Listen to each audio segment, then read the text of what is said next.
Bien. Bueno, respecto a la conductividad de la sangre, la calculé con la conductividad de iones. Esa fue la ecuación que utilicé y me dio un valor aproximado, ¿cierto?, de 1.5, 1 partido en ohm, que tendría que ser la capacidad de la sangre para conducir la electricidad. La resistencia de la sangre, bueno, la resistencia de la sangre la calculé con la ecuación de resistencia que relaciona altura, sección y resistividad. Y, bueno, vendría a ser la posición de la sangre, ¿cierto?, a que existe un flujo de electrones a través de ella.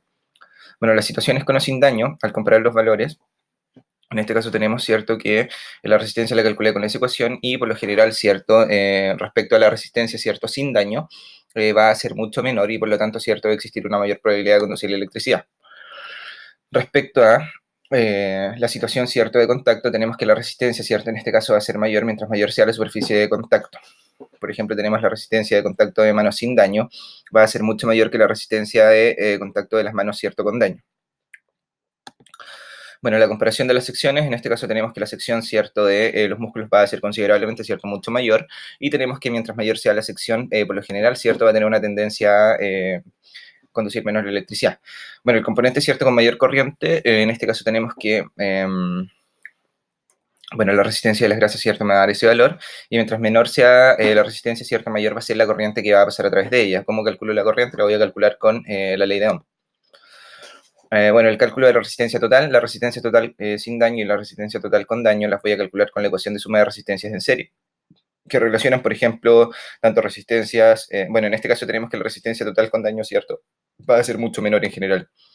Eh, Respecto a, bueno, la corriente, ¿cierto?, con o sin daño, en este caso tenemos que la corriente sin daño va a ser considerablemente menor a la corriente, cierto, con daño. La corriente con daño, cierto, va a ser considerablemente mucho mayor. ¿Y esto por qué? Porque la resistencia, cierto, va a disminuir y por lo tanto la corriente va a aumentar y se va a poder conducir de mejor manera la electricidad.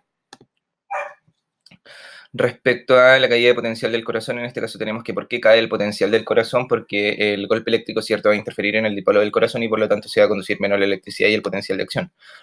El potencial en el corazón, bueno, en este caso tenemos que el dipolo del corazón me va a dar ese valor y cómo lo calculo con la energía potencial del dipolo.